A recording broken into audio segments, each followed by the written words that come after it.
السلام عليكم. الآن معاي شخصية جدا جميلة ومميزة نتعشى سوا إن شاء الله، الأستاذ أنس الحميد. الآن بعرفكم إن شاء الله من هو الأستاذ أنس.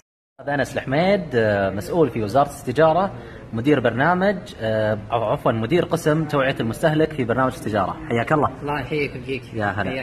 أنس نخش في العميق على طول. يلا تفضل. بالخصوصيات مرة. يعني ما شاء الله الحين أنت شباب صغير، يعني شلون صرت مسؤول في وزارة التجارة؟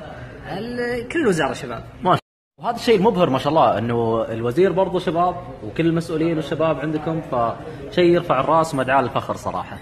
في سؤال دايم يجي على بالي ويجي على بال كثير من الشباب أصحاب السيارات، وفرصة نستغل الفرصة ونسأل الأستاذ أنس.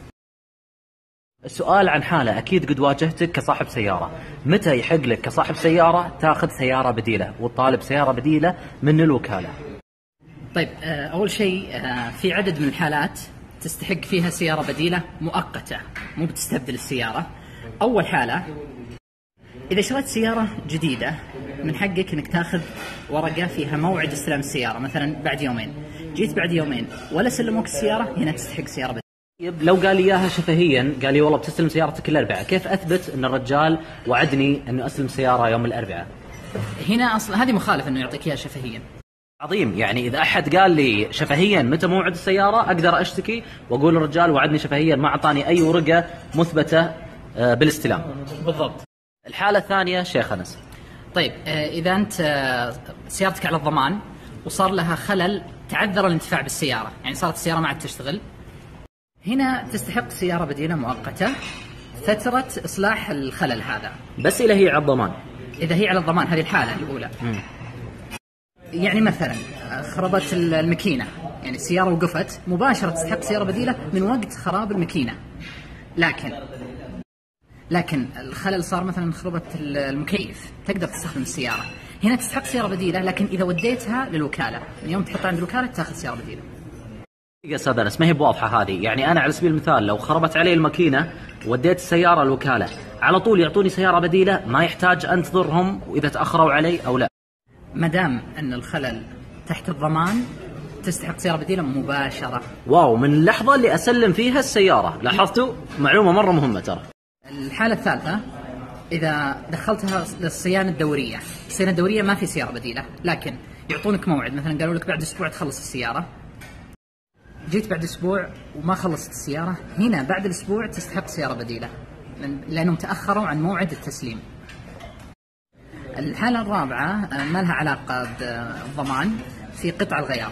إذا طلبت قطع غيار وكانت قطع الغيار هذه نادرة، للوكيل مهلة 14 يوم، بعد ال 14 يوم ما جاب لك القطعة يسلمك سيارة بديلة مؤقتة. عظيم، مهلة 14 يوم. طبعا هذا في قطع الغيار النادرة، أما قطع الغيار الاستهلاكية لابد مباشرة يسلمها لك، وفي هذا رابط يوضح وش القطع الغيار النادرة وش الاستهلاكية.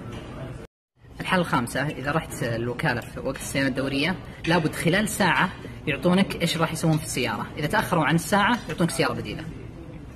كيف تنحسب الساعة؟ يعني مثلا لو عنده زحمة وما قدر يستقبلك. طيب هنا يجي الهدف من وضعها في اللائحة أصلا. طبعا الموضوع هذا يكون تقريبي، لكن الهدف منها أنه يزيد الموظفين الوكيل عشان يخدم العملاء بشكل سريع. عظيم، مرة مهمة. والله نشبي لهم وزارة التجارة، يعني سووا اللائحة دي بس على أساس يزيد الموظفين، وهذا اللي بالفعل اللي يغبن. دائما لما نروح بعض الوكالات حط لك موظف ولا موظفين يخدم أمة كاملة. المهمة الآن وشو يعني السيارة البديلة؟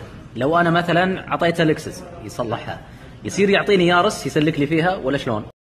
لا، لابد يعطيك من نفس الفئة. يعني إذا كانت سيارتك لكسس 460 ما يصلح يعطيك 350، لازم يعطيك 460. واو ممتاز. طيب لو ما توفر عند الوكيل السيارة البديلة وش يسوي؟ يعطيك مقابل مادي، قيمة السيارة وقت شرائها تقسيم 400. مثال، يعني مثلا لو شريت سيارتك ب100,000 يوم تشتريها ب100,000، فإنه باليوم الواحد تأخذ 100,000 تقسيم 400 يعني 250 ريال. عظيم. طبعا المستهلك ما يقدر يختار، إذا الوكيل ما قدر يوفر سيارة بديلة هذا الحل الثاني، الخيار للوكيل. عظيم، يعني الأصل أنه يوفر سيارة. بالضبط.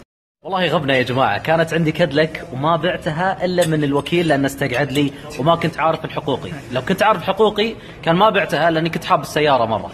مهمة جدا لتوعية المستهلك. يعطيك الف عافية استاذ الله انس يعافيك. انك شرفتنا بالسناب اليوم. شكرا لك. وساهمت ولو بشيء بسيط ان شاء الله. شرف. الف شكر لك. هيا. طيب استاذ انس، انت الحين السناب حقك مخصصة للتوعية ولا شخصي على اساس اعطي الناس؟ سنابي شخصي، لا اتكلم عن التوعية احيانا لكن حلو. في فقرات ثانية. اللي عنده استفسار بالوزارة يقدر يتواصل معك؟ إيه ممكن سواء معي او مع اي يعني وسائل التواصل حقت الوزارة. عظيم عظيم. الحين ان شاء الله بحط سناب للاستاذ انس.